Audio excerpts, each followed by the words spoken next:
Hello, everyone. My name is Israel Gross, and I'm the co-founder of L7 Defense.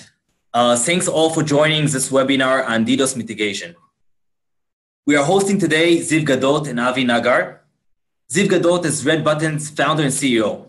Red Button is a consulting and services company preparing organizations for DDoS attacks, including DDoS testing, DDoS consulting, training, and more. Avi Nagar is VP Sales and Operation at L7 Defense. L7 Defense is an innovative AI defense company. One of the main products is web application availability and business continuity. The agenda for today: Ziv will present how to prepare for 2019 DDoS threats. Right after, we will have Avi presenting L7 Defense Best Practice Award from Frost & Sullivan for DDoS mitigation, and we will close the session with questions and answers. I want to let Ziv to start the presentation. Thank you, Israel, and thank you everyone for joining to this webinar. Today we're going to talk about some topics that I think you should be aware of, that if you have them in mind, if you take them into account, you can be better prepared for the attacks in 2019, for the threats in 2019. Before I start, let me just briefly explain about Red Button, our company. So we do only one thing. We do DDoS services, such as DDoS testing, consulting, training, and emergency response. I kept here my email, so feel free to access me also directly if you wish. We help organizations to prepare for DDoS attacks, and we are completely vendor agnostic. We work with companies like Layer 7 and many other vendors, and we help to choose them and integrate them.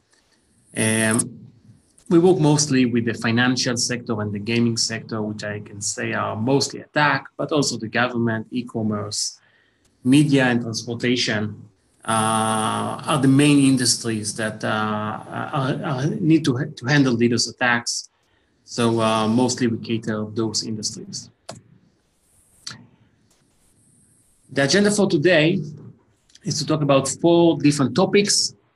One is why organizations are still failing with DDoS mitigation. We see it every day, and we will explain what are the reasons.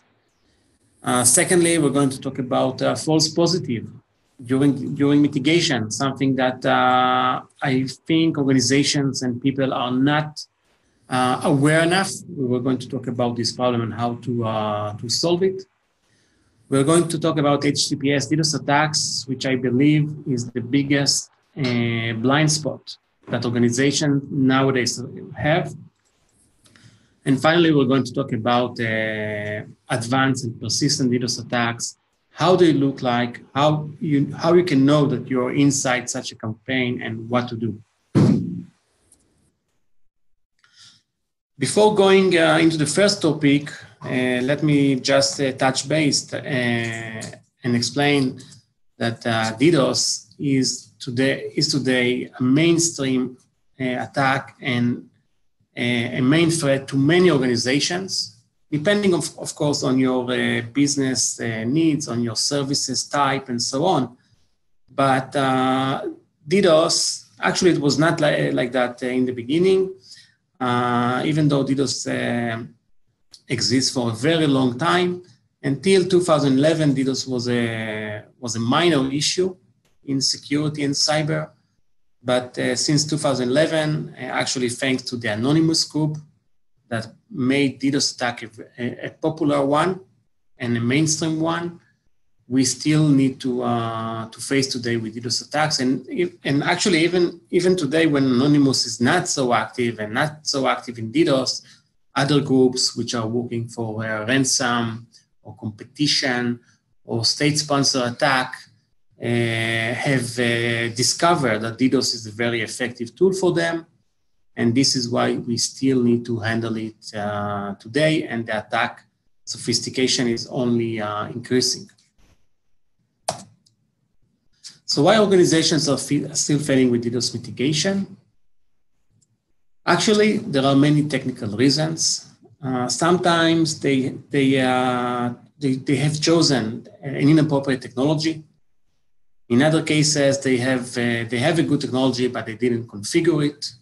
In other cases, they have configured it well, but they didn't train their personnel or didn't create a DDoS procedures or have a point of failure in DNS or in HTTPS. So with the experience that we have, in each situation, there may be a different reason for that. But if I have still to pick one major reason, one reason which is the root cause for all those failures, I would go for a lack of testing. If you look at all the organizations that have failed during a DDoS attack, I would say that what is common to all of them is that they are not doing testing. And if they would have made testing, they would have discovered that their technology is inappropriate, that their technology is not configured well. Actually, I think as DDoS testing as something similar to QA to software. If you have a DDoS mitigation and you never tested it, it's like releasing a software without doing a QA for that. If I take a look on that from a different angle, then I like to divide the organization's DDoS lifecycle into 3 stages. The first stage is where you have no protection. This is something which is very easy to understand. You have no protection, and you know that if you're going to be attacked, you will suffer outage and business impact. And many organizations can take this risk for a while. But then when they are being attacked or when there is enough threat, they typically would do next is to buy some kind of a DDoS solution. But they won't do anything else except buying it and integrating it. They won't do any training, they won't build procedures. And in many cases, they are being promised that this solution is bulletproof and they don't need to do anything. And for them, it's also easy to take this as to be the case. And with DDoS, the issue is that sometimes you don't have a severe DDoS attack for 1 year or 2 years. And as long as you don't have the DDoS attacks, the solution that you have, this insurance, as I call it, is working well. But when you have severe attacks, that's when you find out whether this solution that you have is good enough or not. You find out whether this insurance is working and how much this insurance is protecting you.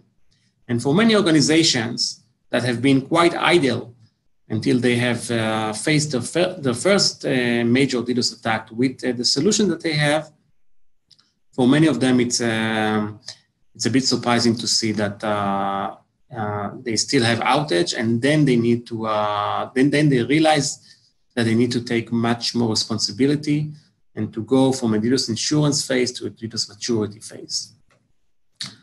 Typically, to go from the DDoS insurance to DDoS maturity, they need to start and do testing, they need to do training, procedures and drills, and they will also need to maybe add 1 or 2 more DDoS mitigation technologies to make sure that they are covered in other fronts that were neglected in the past.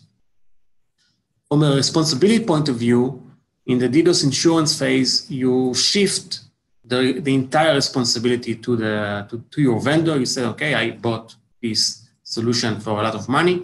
I expect it to fully protect me.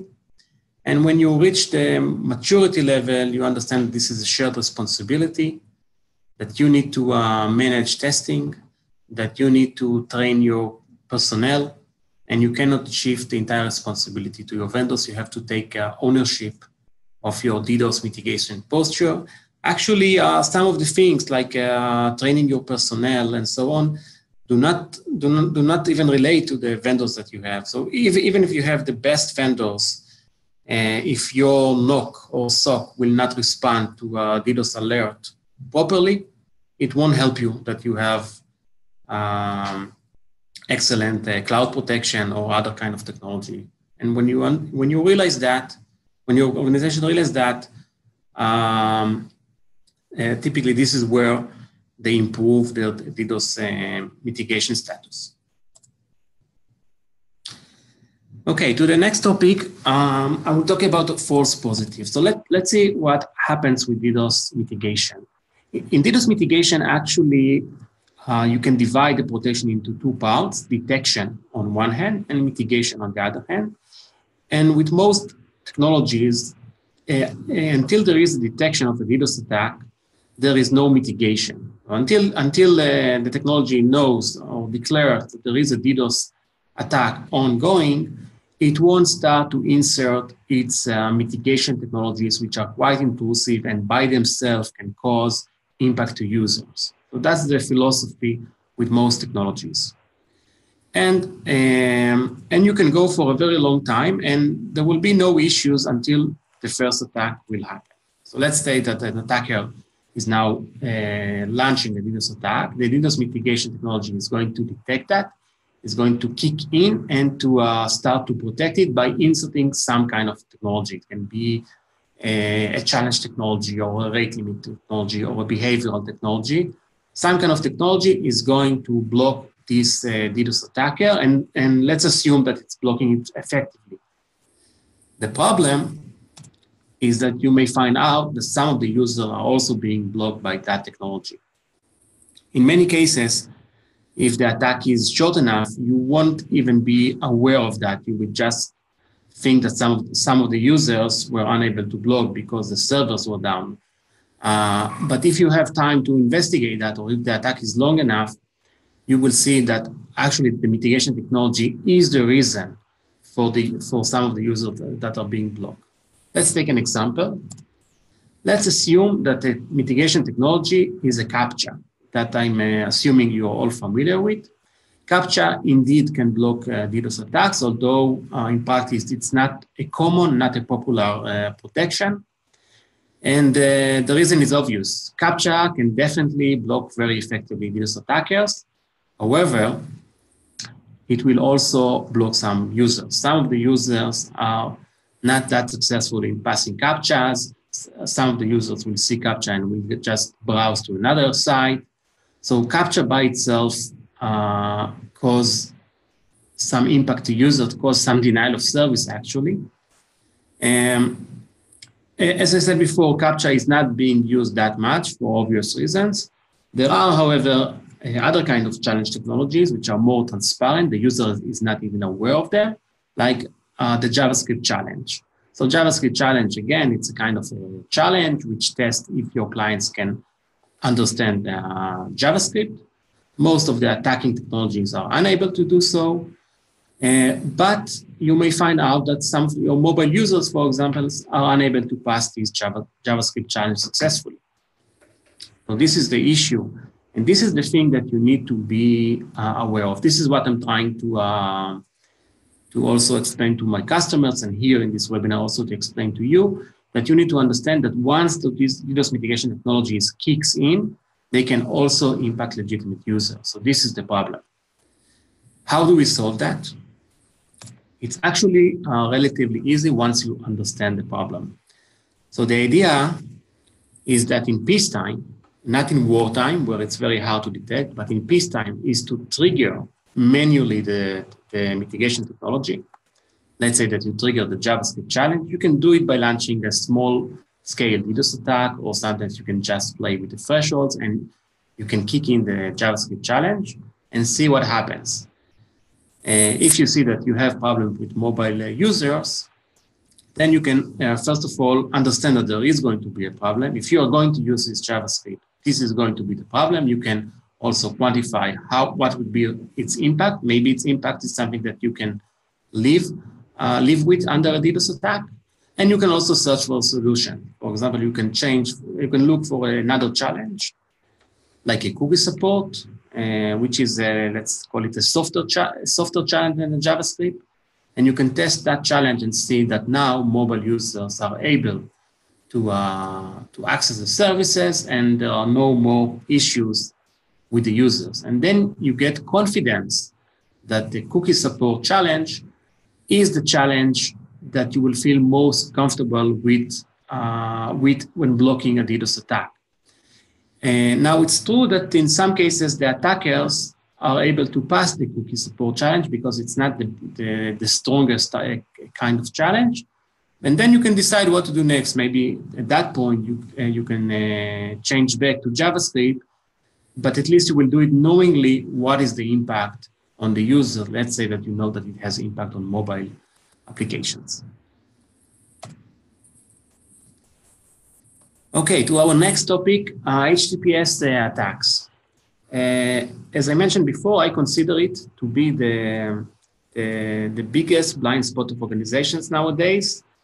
Or to be more specifically, what I mean is that many organizations that have DDoS mitigation in place, have one technology or two technology, have trained their personnel, can block network floods like SIM floods and UDP floods, can block application floods like HTTP clear text attacks. In many cases, you would find out that they are completely unable to block HTTPS attacks. And why is that? This is because the solution that they have does not have certificate installed, or cannot install certificate, or they have chosen not to install certificate. And actually, while they have excellent technologies that can detect and block network attacks, application attacks with HTTPS, since this traffic is encrypted, the mitigation technology, and it doesn't matter how good it is, as long as it doesn't see the attack, it will not be able to scrutinize and to generate any blocking pattern, at least not an effective one. In the past, it wasn't that much of a big issue because HTTPS attacks were not that popular. For attackers, it's much easier to launch network attacks like SIM flood and UDP floods, and even application attacks in clear text. When the attackers need to launch HTTPS attacks, it consumes much more resources from the botnet, and that's why they haven't done it they haven't done it that much in the past. However, today the attackers simply don't have any option. Today, HTTPS is the standard for browsing. All of the sites are moving from HTTP to HTTPS. You can see it whenever you browse to any site. So the attackers don't have the luxury to attack HTTP anymore. They have to attack in HTTPS if they want to attack in the application level. And when they do so, in many cases, you are likely not to have a protection. So maybe at this point, pause for a minute and think, is your protection able to open the HTTPS traffic, able to scrutinize the traffic, and has the chance to mitigate it? In many cases, you will find that the answer is no. In many cases that you're using an ISP and you've never loaded the certificate, or even in most cases cannot even bring your own certificate to the DDoS protection that your ISP has, or if you have an appliance that sees the traffic in clear text. In many cases like that, where the answer is no, you need to understand, and this is my message here, is that with HTTPS attack, you will be taken down. One of the, when I presented, one of the feedbacks that I get is, okay, I understand that we don't have proper DDoS HTTPS protection, but we do have a web application firewall.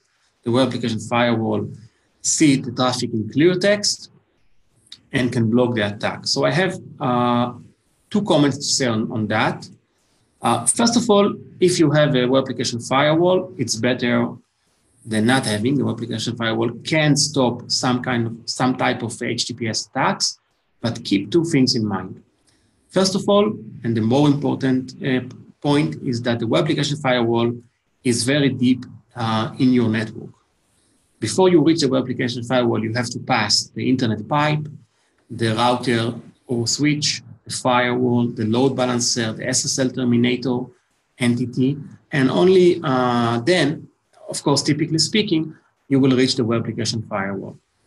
So even if your web application firewall is fully capable of mitigating an HTTPS attack and is protecting the services from that attack, let's say that not even a single malicious HTTPS request is going to reach the services, that's not good enough, because at that point of time, the firewalls or the load balancers or the SSL terminators, which are before the web application firewall, or in some cases, even the internet pipe itself, can reach 100% utilization. And it doesn't help you that the WAF is doing excellent job, but too deep inside the network. So that's, you need to keep that in mind. And secondly, a web application firewall's main purpose is to fight intrusion attacks, data theft, and other types of attacks. And some of them have good DDoS mitigation technologies, but typically they are limited. It's not a dedicated technology to stop only DDoS attack. So they're typically limited in what they can do with respect to DDoS. So how do you solve that? Okay, so there are several ways. You need to, of course, you need to find some kind of a way to let the mitigation technology inspect the HTTPS traffic. There are several options. My point today is just to make you aware of the problem, and less to start and discuss the options that you have. I'm sure that the layer 7 defense would be happy to explain what they do in this front. And with this, I will go to the next and last topic I want to discuss. And this is the mitigating advanced and persistent DDoS attacks. So I'm sure that you're familiar with APT, Advanced Persistent Threat, which is a code name given to attackers and attack types that are extremely severe. In many cases, they are associated with state-sponsored attacks, one government attacking another, for example. Although today, APT-level attacks can also be generated by other actors, not only by state-sponsored attacks. And the main characteristic of an APT attack is that the attacker has a goal set in its mind, and has the resources and patience and time to reach that goal, and the attack can last for months and even years until the attacker will reach its goal. Now, the term APT typically does not refer to DDoS attacks. And this leads us to the question, what is an APT DDoS attack, or what is an advanced and persistent DDoS attack? How does it look like when someone puts a target on your organization and is willing to invest that much resources in taking your organization down?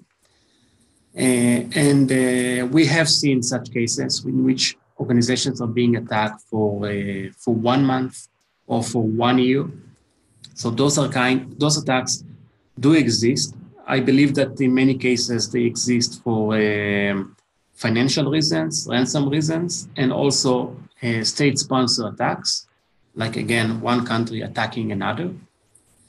So what are the differences, and what should you expect in an advanced and persistent attack? So let's start with the common things, common between normal attack and APT attack. So in both cases, actually, you are going to see both common and sophisticated attacks. So even in an advanced attack, you are likely to see SYN flood and UDP flood and HTTP GET flood, which are the more basic, so to speak, attacks.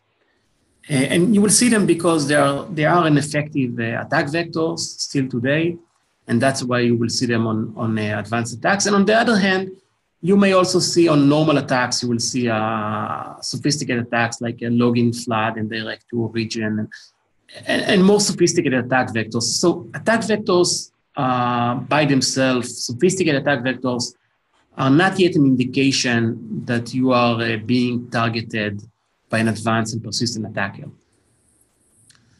Also, if you are being attacked on the business hours and not just randomly, this is also something which will happen not only in advanced attacks, it will also happen with common attacks, with normal attacks. The attackers know it's very basic for them to understand that it will impact you the most if they attack you in the business hours, in the trading hours, or whatever other most critical business hours for your organization. So again, this is something that you will see in both cases.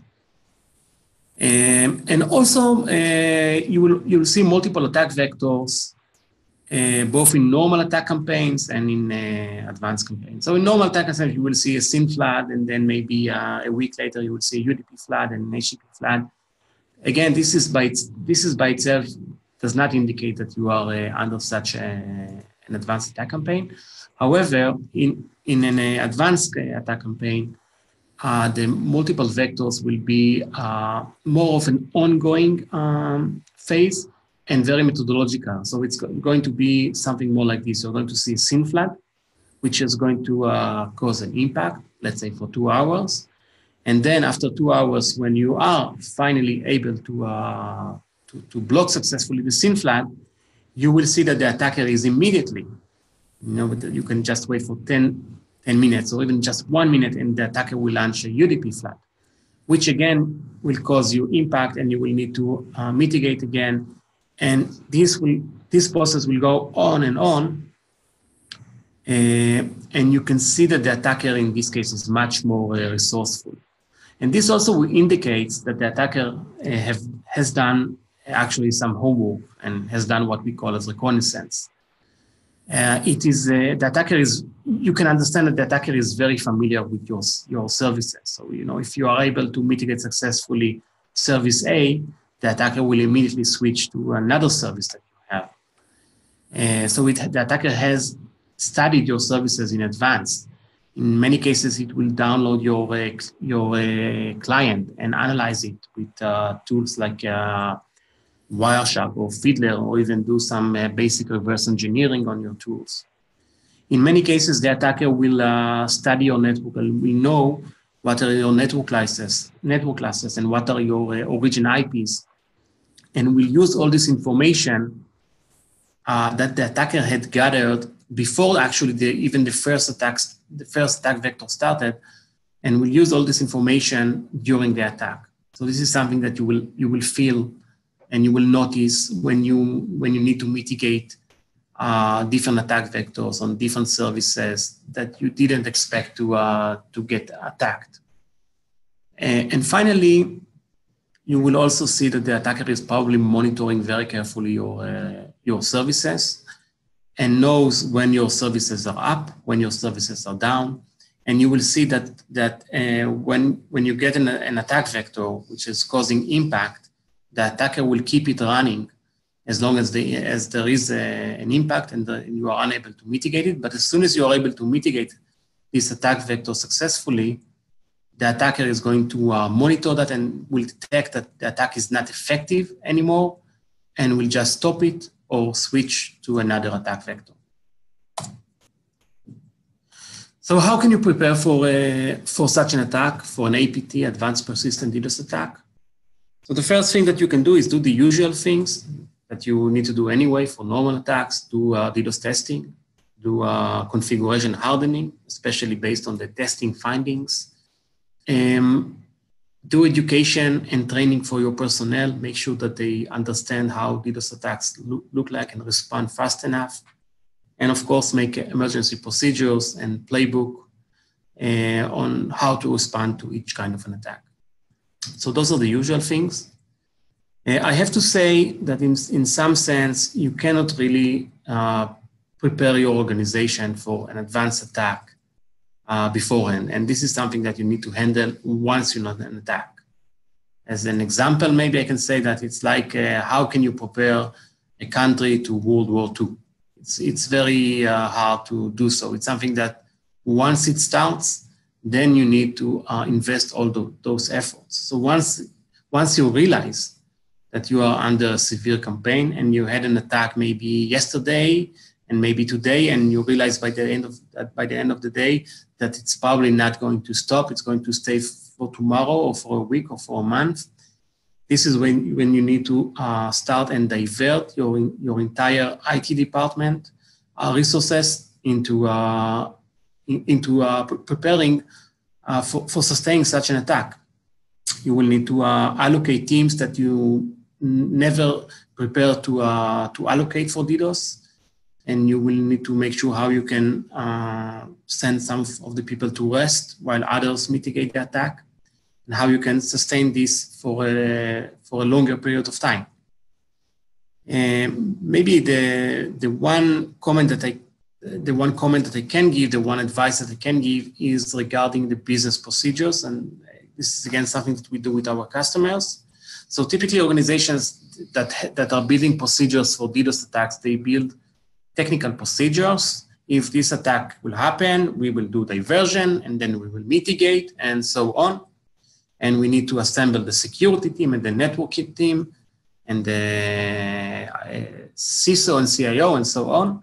But my advice is also to look at on the business side, because if there is going to be an attack for a long period of time, and this attack is going to cause some kind of impact, okay, you need to prepare for an impact. Then you need to establish a business team that gets constant updates from the technical team, and this business team has to update the customers and the partners and the management, and update the customer support on what is happening and what should be the recommendations. So we need to push all this information outside, and for that you need to build a business team and to build for them a business procedures, and it is also would be advisable to train them in advance on such a situation. And if there will be an advanced and persistent DDoS attack, they will be able to sustain it much better when everything is communicated better. Great. Thanks, Ziv Gadot, for this presentation. Before we move to Avinagar, we would ask you if you have any questions. You can submit questions on the toolbar. You have the toolbar Q&A, and we will address the questions right after Avinagar's 5-minute presentation. Thanks. Well, hello, everyone. With respect to the introduction of Israel in the beginning of this webinar, and to some of the complex scenarios described by the Ziv, please let me refer to the research that was published last month by Frost and Sullivan, where we are very proud to present, and I would like to emphasize several topics out of it. First of all, it says that L7 defense solution possess a one-of-a-kind unsupervised learning model based on biological dynamic models that monitor and analyzes data in real time, identify suspicious patterns, and effectively mitigate them without prior knowledge to the attacked pattern parameters. Well, in this webinar, we will not get into the details of the biological dynamic models our innovative solution use, but we will note that in order to deal with the sophisticated and complex new attacks that were described by Ziv, we developed a unique artificial intelligence algorithm, which in test for Sullivan notifies that as identified as one of the company's standout features and recognized that the solution has demonstrated reduced false positive and false negative rates in comparison to other competing products. Well, when referring to our roadmap and with respect to the availability mitigation capabilities, this report of Frost and Sullivan also found out that our discussion with major hardware manufacturer, as this would imply that the system has a built-in artificial intelligence-based security solution, and that the system does not currently exist as no other currently existing solutions in the market. I think this stands by himself, but to conclude, the research emphasized that L7 defense artificial intelligence-based anti-DDoS solution is disruptive to the other conventional solutions available in the current market. This brings me to the following slide that summarizes our platform advantages by 5 major bullets. The first one is privacy.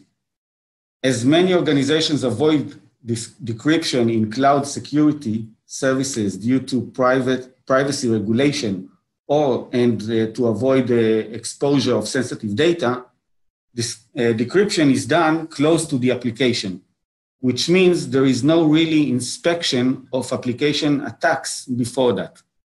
Ziv mentioned before the HTTP attacks and how harmful they can be to the organization, and that will probably take you down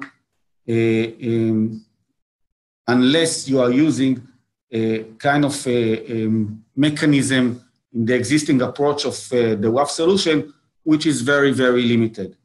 In our on-premise solution, integration with the customer architecture achieves a most effective solution. Real-time. Our unique AI solution reacts to zero-day attacks in immediate response, generating signature on the fly and mitigate the risk within seconds. Accuracy. As it was very clearly notified in the Forrest Sullivan report, as I mentioned before, our unique AI solution has demonstrated reduced false positive and false negative rates, which are uncomparable to the other solutions in the market today. Adaptive. As an AI technology and product, our TCO is very low by supplying continuous automatic protection with no requirement for human resources to change or to tune the defense and the adaptive to the application or application changes. And finally, elastic. We are saying internally that our solution can scale to the unknown.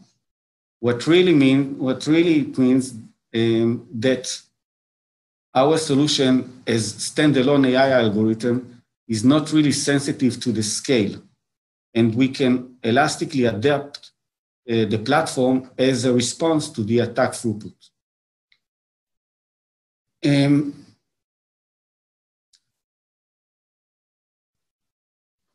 I think this summarizes a brief of our solution, and I would like Israel to take it from here. Thanks, Avi Nagar, so much for his short presentation. And of course, we will share with all of you this Forrest and Sullivan document. After the webinar, we will share with you this document. And now I want to move forward to some questions from the audience we received. So the first question I see here is from Ben. Ben is asking a question to Ziv from Red Button. Can you simulate advanced attacks? Ziv. Okay.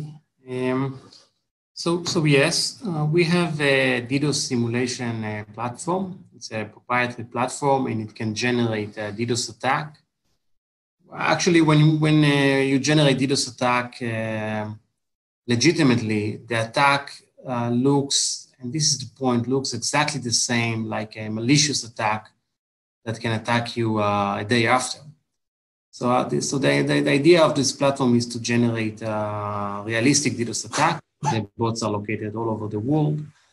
And we have also sophisticated attack vectors and sophisticated properties like direct to origin attack, burst attacks, which are called hit and run, and many other kind of attacks. Although I also have to say on the other side, that typically when you start and test an organization, we would not start with the most sophisticated attacks. We will start actually with the simplest attacks and see what is the status there. And only if the organization is able to successfully pass them, we will press on and start to do more and more sophisticated attack vectors. Okay, we have another question from Jesus. And I see also from Alberto, I will get this also, but Jesus is asking L7 Defense. What are the most unique advantages of this solution compared to other competitors in the market? Avi, can you answer? Yes. Well, I think, as I said before, one of the first initiatives that for our unique solution is the automated mitigation system with no threshold definition as other solutions have, because we are identifying the attack from the data itself. We don't need to say how much of it or how many of it will come. We are just generating signatures according to what we recognize in the attack and blocking it immediately.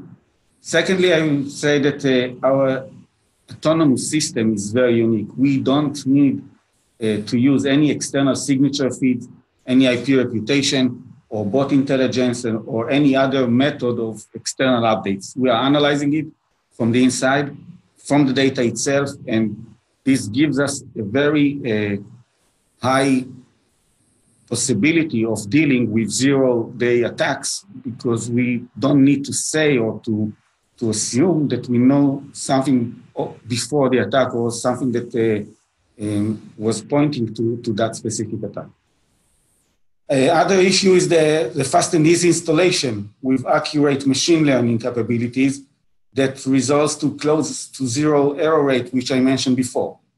And I think that another good or another advantage that we have is detecting attacks with very, very low rate of up to one request per second, which is very unique because most of the identification mechanisms today are looking for more bursts or more rates of attacks before they are identifying it is one. And finally, I think that the full feature support for both on-premise and cloud installation, as I mentioned before, is also a good advantage of our product because we are using the same mechanism and we can supply you the same defense wherever you install it. Thanks, Avi. We'll take the last question. The time is running out. We'll take the last question from Alberto. Which tools or sites can we use to simulate DDoS attack legitimately for testing? So Ziv, I think the question is for you. Okay. Let's start with the tools and then go to sites and services. So there are many testing tools. I will do some name dropping here and say that there are HPing and curl and wget and Apache benchmark known as AB and some other Linux-based tools that you can generate packets and generate flags. And in some cases, it's relatively easy to generate a small scale attack coming from one bot or just a few bots. And for example, if you want to trigger your DDoS detection to detect false positive, as I've talked about before, then this is something that you can use. But if you would like to make something, a larger attack, a more realistic attack, then you will need to acquire a service. Okay, so let's maybe first say that don't buy any service that you find on the internet. Many of the services that are extremely cheap are actually malicious services, and they don't care if you attack your own assets for, they are called booters or testing or self-testing. And they don't care if you attack yourself, or you can, on the same note, you can also attack your competitor. But typically those services are clearly illegal, and I don't recommend to use them. And there are also services like my own company offer and some other companies offer, which is a full DDoS simulation. And if you want a full simulation, if you want a real DDoS test, I would recommend to acquire a service like that. Another point that you need to keep in mind if you do it yourself is legality. So if you go to a vendor like us, we will instruct you what are the legal steps that you need to do. You need to notify your ISP and you need to notify your hosting provider and so on. If you do it on yourself and you do it on a lab environment, I don't see any legal issues. But if you plan that the tools that you're using are going to traverse the public internet, Then just be aware of legal issues and make sure you don't step on anyone's toes, because the ramification can be severe. So that's it. Great. Thank you very much, Ziv, for this answer. Before I just close up this webinar, I want to tell you also L7 Defense is providing for all of these attendees to this webinar a free trial with no tails of L7 Defense solution, where you can demonstrate it inside and get the values you want to get from it. So it's only for you with no cost, no trial, and no tails. I want to summarize here some more questions we will answer them in private. So thank you very much all for attending this webinar. I want to thank Ziv Gadot and Avi Nagar.